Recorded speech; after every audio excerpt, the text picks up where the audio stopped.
ನವರಾತ್ರಿಯ ಮೊದಲ ದಿನ ಶೈಲಪುತ್ರಿಯ ಪೂಜೆ. ಇವತ್ತು ಘಟಸ್ಥಾಪನೆ ಆಗಿದೆ. ದುರ್ಗಾದೇವಿಯನ್ನು ಕೂರಿಸಲಾಗಿತ್ತು.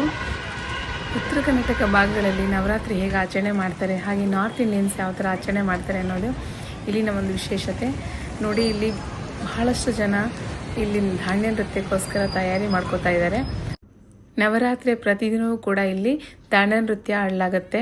ಜೊತೆಗೆ ಕೆಲವರು ಉತ್ತರ ಕರ್ನಾಟಕ ಭಾಗಗಳಲ್ಲಿ ಬನ್ನಿ ಗಿಡಕ್ಕೆ ಹೋಗಿ ಅಲ್ಲಿ ಕೂಡ ಪೂಜೆ ಸಲ್ಲಿಸ್ತಾರೆ ಬೆಳಗಿನ ಜಾವ. ಎರಡೂ ಥರ ಆಚರಣೆಗಳಿರುತ್ತೆ ಇಲ್ಲಿ. ವಿಶೇಷವಾದ ಆಚರಣೆಗಳು ಏನೇನು ನಡೆಯುತ್ತೆ ಅಂತ ಮುಂದಿನ ವಿಡಿಯೋಗಳಲ್ಲಿ ನಾವು ತೋರಿಸ್ತೀವಿ. ನಾವು ಹಾಗೆ ದೇವಸ್ಥಾನಕ್ಕೆ ಹೋಗೋಣ ಅಂದ್ಕೊಂಡ್ವಿ, ಆಂಜನೇಯ ಸ್ವಾಮಿ ದೇವಸ್ಥಾನಕ್ಕೆ.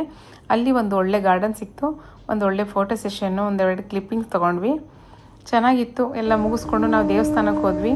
ಅಲ್ಲೆಲ್ಲ ದರ್ಶನ ಮಾಡಿಕೊಂಡು ಹಾಗೆ ಹೊರಗಡೆ ಬಂದಾಗ ಆಗಲೇ ಕತ್ಲಾಗ್ಬಿಟ್ಟಿತ್ತು.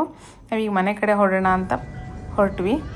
ನೋಡಿ, ಮನೆ ಹೋಗ್ಬೇಕಾದ್ರೆ ನಮ್ಮ ಕಾಲೋನಿನಾಗಲೇ ಲೈಟ್ ಸೆಟ್ಟಿಂದ ತುಂಬ ಚೆನ್ನಾಗಿ ಡೆಕೋರೇಷನ್ ಮಾಡಿದರು. ನೋಡೋಕ್ಕೆ ಒಂಥರ ಖುಷಿ ಆಗ್ತಾಯಿತ್ತು. ಆಗಲೇ ದಾಂಡ್ಯ ನೃತ್ಯಕ್ಕೆ ಏನೇನು ಬೇಕೋ ತಯಾರಿ ಮಾಡ್ಕೋತಾ ಇದ್ರು. ನಾವು ರಿಟರ್ನ್ ಹೋಗೋಷ್ಟೊತ್ತಿಗೆ ಡೆಕೋರೇಷನ್ ಎಲ್ಲ ರೆಡಿಯಾಗಿತ್ತು. ಎಲ್ಲರೂ ಸೇರಿದ್ರು ಆಲ್ಮೋಸ್ಟ್ ರೆಡಿಯಾಗಿ ದಾಂಡ್ಯ ನೃತ್ಯಕ್ಕೆ. 9 ದಿನಗಳು ಕೂಡ ಇಲ್ಲಿ ವಿವಿಧ ರೀತಿಯ ಕಾರ್ಯಕ್ರಮಗಳು ನಡೆಯುತ್ತೆ. ದಾಂಡ್ಯ ನೃತ್ಯ ಅಂತೂ ತುಂಬ ಚೆನ್ನಾಗಿ ಮಾಡ್ತಾರೆ. ನೋಡೋದಕ್ಕೆ ಒಂಥರ ಖುಷಿಯಾಗುತ್ತೆ.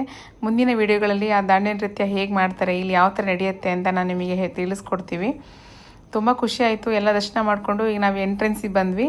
ದಸರಾ ಮಹೋತ್ಸವದ ವೆಲ್ಕಮ್ ಬೋರ್ಡ್ ನೋಡಿದ್ವಿ. ತುಂಬ ಚೆನ್ನಾಗಿತ್ತು. ಎಲ್ಲ ನೋಡಿಕೊಂಡು ಒಳಗಡೆ ಒಂದು ಸ್ವಲ್ಪ ವಿಸಿಟ್ ಮಾಡಿ ದರ್ಶನ ಮಾಡ್ಕೊಂಡು ಮತ್ತೆ ನಾವು ಮನೆ ಕಡೆ ಹೊರಟ್ವಿ. ನೋಡಿ, ತುಂಬ ಚೆನ್ನಾಗಿದೆ ಡೆಕೋರೇಷನ್ನು. ಇನ್ನೂ ತಯಾರಿ ನಡೀತಾನೆ ಇದೆ. ಇಲ್ಲಿ ಏನೆಲ್ಲ ಕಾರ್ಯಕ್ರಮಗಳು ನಡೆಯುತ್ತೆ ಅಂತ ನಮ್ಗೆ ತೋರಿಸ್ತೀವಿ ಮುಂದೆ. ನೋಡಿ, ನಾವಿದು ಮುಗಿಸ್ಕೊಂಡು ನಾವು ಮನೆ ಕಡೆ ಹೊರಟ್ವಿ. ತುಂಬ ಖುಷಿ ಆಯ್ತು. ಇವತ್ತು ನವರಾತ್ರಿ ಮೊದಲನೇ ದಿನ ಆಗಿದ್ದರಿಂದ ನಾವಿಬ್ಬರು ಕೂಡ ವೈಟ್ ಡ್ರೆಸ್ಸಲ್ಲಿ ಹೋಗಿದ್ವಿ. Thank you so much. Bye.